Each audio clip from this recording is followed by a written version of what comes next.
coup, bon, on va prendre un petit moment pour admirer le travail parce que j'ai passé 1 heure. 1 heure pour ça. Bref. Du coup, bienvenue sur ma chaîne si c'est la première fois. Et pour ceux qui sont habitués, parce que ça fait plaisir de voir qu'il y a beaucoup de gens qui reviennent et tout, qui s'abonnent. Donc franchement, merci.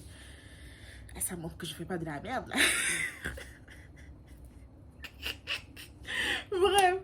En tout cas, merci pour le soutien. Merci pour les retours aussi. Et comme prévu, aujourd'hui on est vendredi. Bah, wait. La vidéo était censée être déjà sortie. Ouais, lorsque je vous dis qu'en fait, j'ai juste une mémoire bizarre. J'étais censée filmer la vidéo hier, jeudi, pour qu'elle sorte aujourd'hui, vendredi. Et dans ma tête, en fait, c'était logique de filmer vendredi pour que ça sorte vendredi. Genre. Bref, désolé, vous l'aurez samedi, genre, c'est sûr, donc aujourd'hui on est samedi pour vous. C'est pas possible. Bref, l'essentiel c'est que ça sorte. Du coup, comme prévu et comme promis, aujourd'hui je vais vous expliquer en détail pourquoi est-ce que j'ai choisi de faire la filière que je fais, c'est-à-dire Fashion and Design, alors que de base, je n'en ai jamais rêvé en fait. J'ai rêvé de beaucoup de métiers. À un moment même, bon, quand j'étais beaucoup plus jeune, j'ai rêvé d'être médecin. J'ai rêvé d'être médecin et au lycée, c'était vraiment architecture, vraiment l'art, tout ça là. Mais l'art, en fait, j'étais quasi sûre que c'était mort parce que je n'aime pas ce cliché, mais c'est assez vrai. En Afrique, on ne prend pas l'art au sérieux.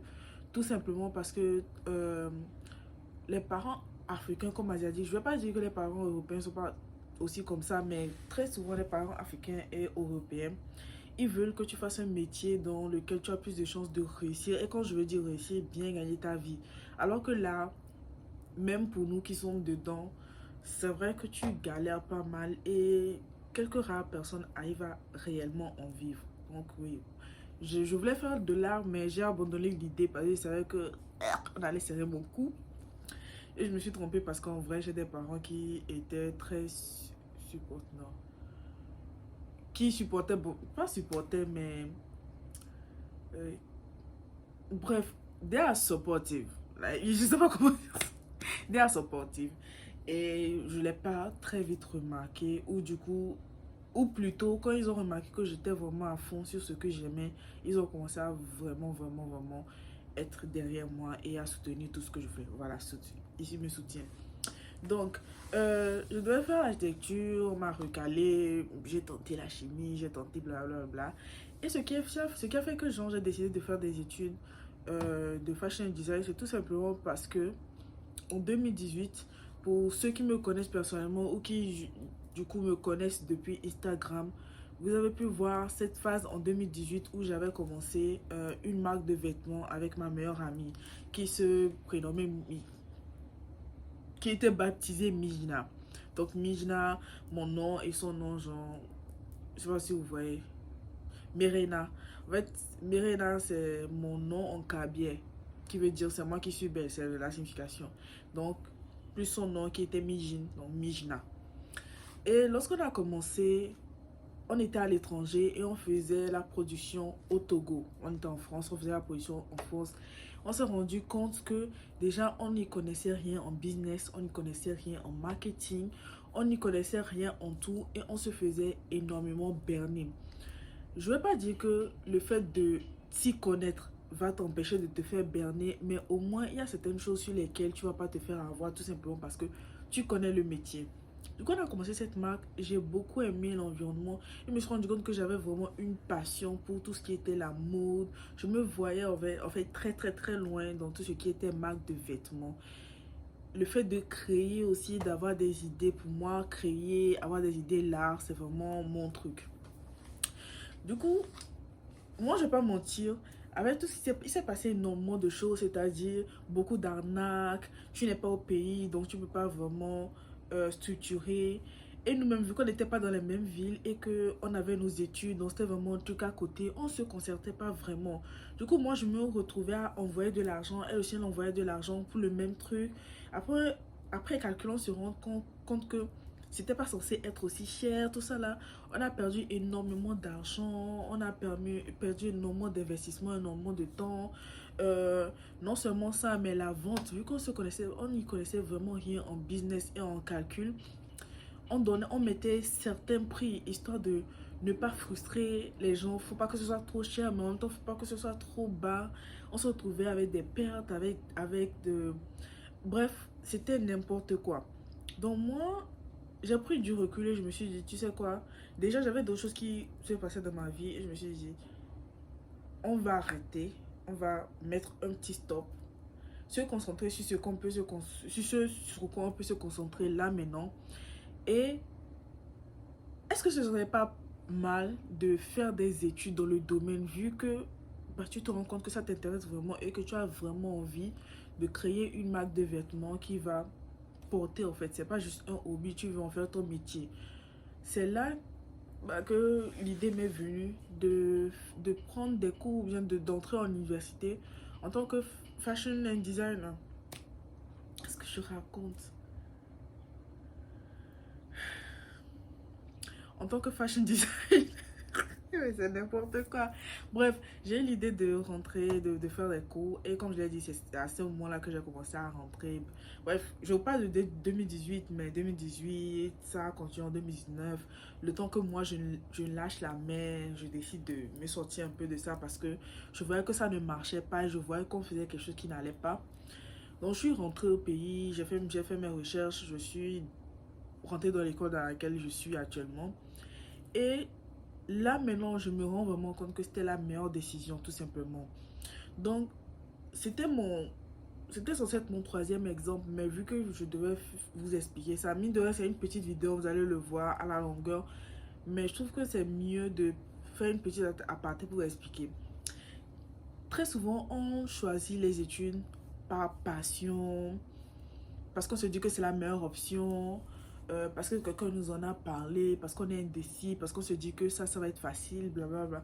On a plein de raisons, mais je me dis que quelquefois aussi, ce n'est pas mal pendant que vous êtes sur les bancs d'école, que ce soit au lycée, quoi, de tenter certains trucs, de mettre la main dans certains business assez polyvalent. Si vous pouvez mettre la main ici, c'est pas sûr que ça va marcher, mais si ça marche, Dieu merci, hein. Mais si ça ne marche pas, dites-vous que ça va vous aider à vraiment savoir en fait. Et moi, si je suis sûre que si je n'avais pas euh, tenté justement de faire cette marque-là, parce qu'à l'époque, l'entrepreneuriat, bon, c'est toujours à la mode, hein, mais il y avait vraiment cette histoire d'indépendance financière, tout ça là, ça criait sur les réseaux sociaux, partout, et j'avais vraiment envie de faire partie de ces femmes, girls, girls boss, lady boss, et tout comme ça, non? Si je n'avais pas tenté, même si ça m'a fait perdre énormément d'argent pour une étudiante, même si j'étais pas étudiante, ça m'a fait perdre énormément d'argent. C'est ce qui m'a fait découvrir une passion, c'est ce qui m'a fait comprendre que dans la vie, quelquefois, tu trouves euh, ton métier avant d'aller te former en fait. Très souvent, tu trouves ta passion, tu vas te former et tu rentres dans ton métier. Mais pour moi, c'était le contraire, c'était le processus inverse en fait. J'ai trouvé le métier, je suis rentrée dans la formation et j'ai trouvé une passion. Parce que mine de rien, c'est vrai que j'aimais bien le design, mais quand je rentrais en école de design, je n'étais pas non plus extrêmement passionnée. Là, aujourd'hui, je suis très passionnée. J'ai beaucoup appris dans cette école. J'ai vu que tout ce que j'ai fait pendant, ma période Midna, c'était n'importe quoi. Je me suis rendu compte que je m'y connaissais en rien du tout. En business, c'était chaotique. Donc franchement, tentez. Tentez, même si vous voyez un truc que vous vous dites, ah, c'était trop éloigné de ce que je fais, tentez. Vous ne savez pas ce que vous allez trouver là. Et n'ayez pas honte de vous dire, je tente quelque chose, mais je n'ai pas les connaissances. Donc ce que je vais faire, c'est que je vais m'arrêter ou du coup, je vais y aller mollo et je vais aller me former. Beaucoup de gens n'arrivent pas à faire ça et préfèrent en fait struggle pendant 2, 3 ans, 5, voire 5 ans. Je ne dis pas que là, maintenant que j'ai les connaissances, je vais juste rentrer dans la vie active et ça va être boum. Non. Mais ce qui est sûr, c'est qu'il y a beaucoup de choses que je ne vais pas refaire. Et surtout, j'ai eu cette humilité-là de me dire, tu as besoin de connaissances en fait. Tu n'as pas forcément... Beaucoup de gens se disent quoi? Il faut que je trouve les personnes adéquates. Mais ce que j'ai remarqué, surtout dans ce métier-là, où il y a beaucoup de d'artisanal, chacun vient avec son savoir-faire. Si tu ne connais pas un minimum sur le savoir-faire de chacun, tu vas très facilement te faire arnaquer. Aujourd'hui, je suis fashion designer, mais une couturière ne peut pas m'arnaquer sur certains termes, sur certaines choses, ou me faire acheter des choses inutiles. Pourquoi? Parce que lorsque je design un vêtement, je sais déjà comment il va être confectionné. Ou j'ai une très bonne idée de comment le patron va le faire. Qu'est-ce que je vais utiliser comme doublure? Est-ce qu'on a même besoin de doublure? Quelle est la qualité de doublure dont j'ai besoin? Je connais les prix. Ou même si je ne les connais pas, je sais où aller pour trouver les prix. C'est... Mine de rien, ça a l'air bénin. On a l'impression qu'il faut juste trouver quelqu'un de confiance. Mais lorsque tu as la connaissance, c'est plus facile de trouver la bonne personne. Parce que tu sais ce dont tu as besoin. Tu connais les critères de sélection. Et lorsque tu vas, tu ne regardes pas juste au prix et à l'image. Non. Tu regardes dans les détails. Et aujourd'hui, j'ai ce sens de détail. Donc franchement, vous voulez commencer un business, même si vous n'avez pas les connaissances, bon, d'accord. Si vous voulez vraiment le commencer, allez déjà en formation. Mais si ce n'est pas le cas, vous pouvez tout de même commencer. Ça ne veut pas dire que vous allez complètement flopper. Non, vous pouvez déjà commencer. Mais si vous vous rendez compte que vous avez besoin d'informations, retournez sur les bancs d'école. Bon, là, c'est vrai que je l'ai dit récemment, j'en ai marre de l'école, je suis fatiguée. Mais je ne regrette pas ces 2 ans-là que j'ai passé en université. Aujourd'hui, tu auras du mal à m'attaquer. Déjà, c'est de 1. Et je sais faire du business en international. Je sais sur quels critères me baser par rapport à qui est-ce que je parle en fait. Et je connais mes termes, je connais le milieu, je connais le métier. Mine de rien, j'ai participé à beaucoup de fashion shows. Je connais un peu le secteur. Donc franchement, la patience est bien et tout. Mais aujourd'hui, je ne regrette pas de pas finir architecte. Je ne regrette pas. Pendant longtemps, ça m'est resté en travers de la gorge, hein, c'est vrai. Mais aujourd'hui, je me dis, bon, c'est pas plus mal que ça non plus. Donc voilà, ça c'est mon petit conseil. De toute façon, si je continue à parler, je vais juste me répéter. Donc, voici ma petite vidéo explicative de ce qui m'a poussé à choisir cette filière. J'espère que ces 12-13 minutes, vous aurez compris quelque chose et vous allez apprendre quelque chose. Et admirez mon maquillage, hein. Effectivement, parce que j'ai pas passé 1 heure dessus pour que vous l'admiriez pas. Non, non. On va mater ça là. Merci. Du coup, on se dit hasta la michou et à lundi. Ah, pour vous prévenir, et c'est toujours moi. À chaque fois que je dis au revoir, j'ai toujours quelque chose à dire. Donc, pour vous prévenir, le lundi, ne vous attendez pas à une vidéo comme les 2 premières semaines en fait. Parce que cette semaine, il s'est passé un petit quelque chose là. Donc, ça va plus être une vidéo explicative et conseil. Il y aura, oui, quelques vidéos, sport et tout ça.